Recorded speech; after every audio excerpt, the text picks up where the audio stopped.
Salut salut YouTube. Alors, je t'avais dit que j'allais te montrer concrètement des gens qui utilisent Bitcoin dans la vie de tous les jours. Et bien, sur la chaîne de Joe Nakamoto, mais pas seulement, d'accord?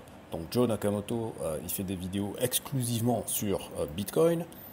D'ailleurs, c'est marrant parce qu'il parle français et espagnol de façon fluide. Je pense qu'il doit être espagnol. Je pense pas qu'il soit français, mais peut-être qu'il est français après tout. Euh, et il est basé au Portugal. Mais je pense pas qu'il soit français.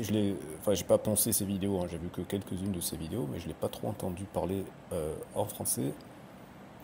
D'autant plus que je pense, alors peut-être qu'après l'avenir nous le dira, mais euh,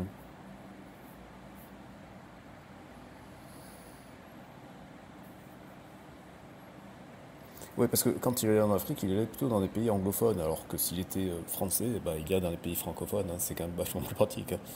Voilà. Donc dans cette dernière vidéo où il est au Kenya, il montre que les gens ils utilisent Bitcoin de façon vraiment quotidienne, même pour aller aux toilettes par exemple. Voilà, comme il montre ici, les toilettes payantes, les gens ils payent en Bitcoin. Alors les unités, parce que Bitcoin, il faut savoir que ça peut être fractionné jusqu'à 8 chiffres après la virgule, donc ça permet de pouvoir payer des petits montants, parce que les gens pourraient se dire, non mais attends, tu nous as dit dans une vidéo qu'un Bitcoin ça fait 100 000 dollars, comment est-ce qu'on pourrait payer les toilettes avec les Bitcoins? Bah oui, parce que en fait on peut aller jusqu'à 8 décimales, d'accord? Donc en fait on peut payer des petites fractions. Et il y a des petites unités qu'on appelle les Satoshi, d'accord, ou Sats en abrégé, qui permettent comme ça de faire ce genre de choses. Donc vous voyez, là il était donc au Kenya, là je ne sais plus où est-ce qu'il était, là il était en Thaïlande.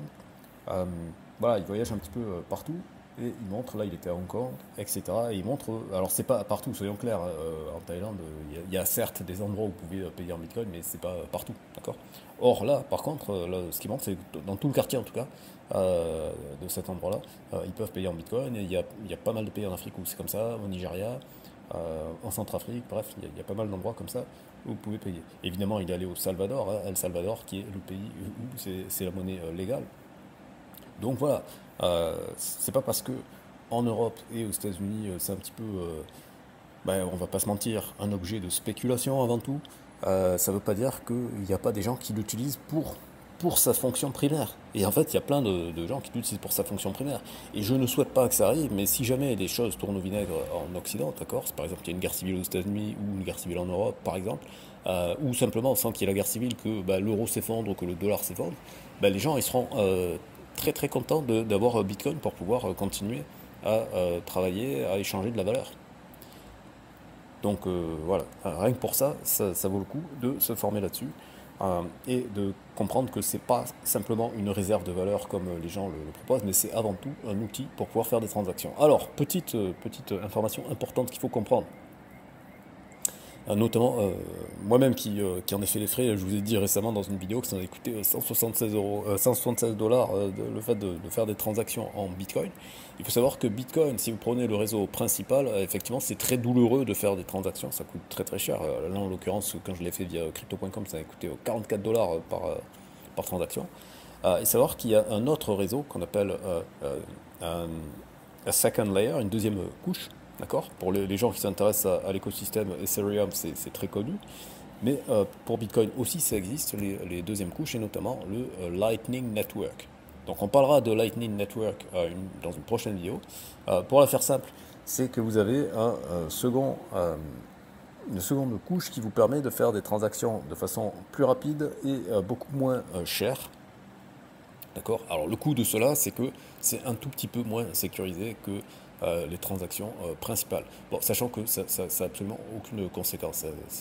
Dans la vie pratico-pratique, ça change absolument rien. Mais si on veut être ultra puriste, oui, le Lightning Network, c'est pas la blockchain principale, donc c'est un petit peu moins pur que le Bitcoin principal. Mais sauf que les frais de transaction sont quand même considérablement moins élevés. Donc ça veut dire quoi? Ça veut dire qu'il y a déjà des solutions pratico-pratiques qui existent pour pouvoir faire les transactions dans la vie de tous les jours. C'est ça le truc, parce que si à chaque fois que vous faites une transaction, ça vous coûte 44 dollars, c'est évidemment impraticable. C'est impensable d'utiliser un système comme ça pour l'économie réelle. Par contre, si vous avez ce système-là de Lightning Network et qu'il ne vous demande pas de faire de l'ingénierie nucléaire pour savoir quand ça marche, hein, c'est juste vous installez un crypto portefeuille qui utilise le réseau Lightning Network et il y en a plein qui font ça. Si ça vous intéresse, me le dites dans les commentaires, je ferai une vidéo sur ce sujet et vous pouvez facilement le mettre en place et l'utiliser. Moi, ce que je vous recommande, c'est commencer déjà à expérimenter avec les gens qui sont autour de vous, les gens qui sont physiquement autour de vous. Comme ça, vous pouvez faire des expérimentations sans risque, d'accord, avec des gens de confiance, d'accord. Voilà.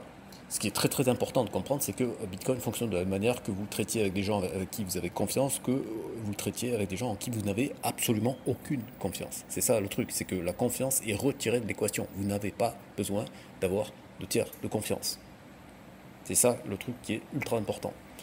Bitcoin est plus fiable que n'importe quel autre protocole informatique que vous utilisez quotidiennement, que ce soit vos mails, que ce soit YouTube, que ce soit n'importe quel système informatique avec lequel vous interagissez. Tous les systèmes informatiques avec lesquels vous interagissez autres que Bitcoin reposent sur un tiers de confiance, c'est-à-dire une personne en qui vous avez confiance. D'accord ? Or, l'histoire nous a montré très régulièrement que les individus ne sont pas toujours dignes de confiance. D'accord ? Alors que là, dans le système Bitcoin, il n'y a zéro individu en qui il faut avoir confiance. Le système est basé justement pour fonctionner, même avec des gens en qui vous n'avez absolument aucune confiance. Ce qu'on appelle en anglais permissionless. Vous n'avez besoin de demander la permission de personne. C'est absolument surpuissant. Voilà, donc allez voir la chaîne de John Nakamoto. Et comme d'habitude, si vous voulez soutenir la chaîne, vous avez le lien vers Mon Pèlerin pour pouvoir récupérer des bitcoins. Mon Pèlerin, vous pouvez taper sur YouTube, hein, Mon Pèlerin pour...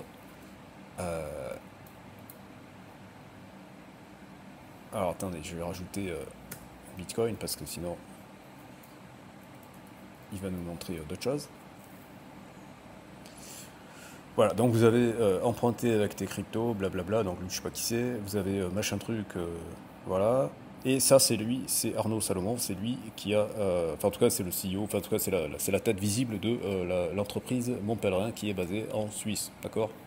Et vous voyez qu'il apparaît sur plusieurs chaînes dédiées aux cryptos, Blockchain Addict, ça c'était il y a 7 mois, ça c'était il y a 2 ans, etc., etc. Donc vous avez vu qu'il apparaît sur des mecs random qui font leurs propres vidéos pour dire voilà, on peut faire des crédits lombards, blablabla, d'accord. Évidemment qu'il y a un lien affilié, j'imagine. Lui, ça doit être pareil, donc ça c'était il y a 2 ans. Là, ils l'ont invité, il y a une petite interview. Là, c'est pareil, il a été invité et j'imagine qu'il y a une petite interview ou alors ils en parlent. Là, c'est un mec indépendant qui en parle. Là, vous voyez que bah, c'est marrant, il a été invité il y a 7 mois. Ah oui, mais ça doit être un clip de l'interview complète. Oui, voilà, c'est à 45 minutes, là, il y a l'interview complète. Je sais pas pourquoi il y a Yomi Dental qui apparaît là-dessus. Farmer machin qui en parle, j'imagine. Voilà, qui confirme ce que je vous avais dit, sans KYC. Échanger des euros et des cryptos sans frais et sans KYC. Non, sans frais, c'est pas vrai, hein, il y a des frais de transaction. Là, il a menti. Là. Voilà, alors je sais pas pourquoi là, on parle de Bayrou.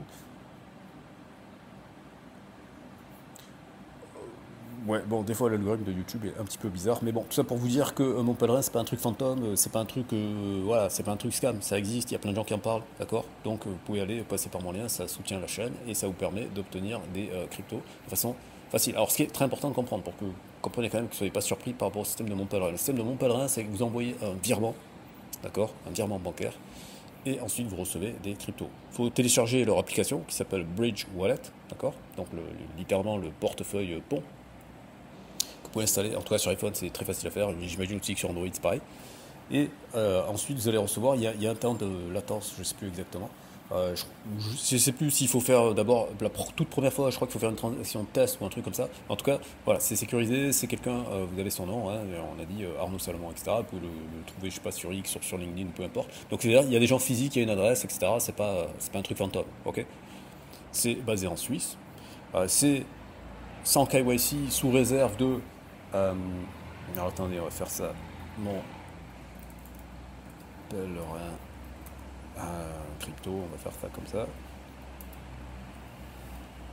Voilà, ils sont en partenariat aussi avec Realty, d'accord, parce que notamment ils ont des XDAI sur la chaîne Gnosis qui est utilisée par Realty. Alors, vous voyez ce truc, The Swiss Gateway to the Crypto World. Ok, donc vous avez votre truc, vous faites votre transfert bancaire. etc., etc. Et donc, vous avez une limite sur les transferts que vous pouvez faire sans KYC, mais je crois que c'est 1000 $, soit par jour, soit par semaine, mais bon, c'est largement suffisant. Enfin, si vous avez ce montant-là, embauchez-moi en consultation coaching privé, je vous expliquerai tout comment ça fonctionne. Voilà. Donc bref, vous pouvez acheter, vous pouvez vendre, et vous pouvez échanger. D'accord. Donc c'est ce qu'on appelle typiquement crypto exchange, donc c'est-à-dire une bourse de marché crypto. Et vous avez donc l'application, vous avez le site web ou l'application. Passez par mon lien, et là, comme je vous disais tout à l'heure, Lightning Network, LN, à chaque fois que vous voyez LN, c'est le Lightning Network. Ça, c'est le réseau Bitcoin principal, et ça, c'est le réseau Lightning Network, et justement, c'est pour pouvoir utiliser des SAT, donc les Satoshi, des petites unités pour faire justement les micro-transactions de la vie du quotidien, acheter son café, aller aux toilettes, dans des toilettes payantes, etc., etc. Voilà, donc c'est tout pour cette vidéo, et à très bientôt pour une prochaine vidéo. Mettez un pouce vers le haut, abonnez-vous, vous connaissez les trucs de youtubeurs, commentez, etc., etc.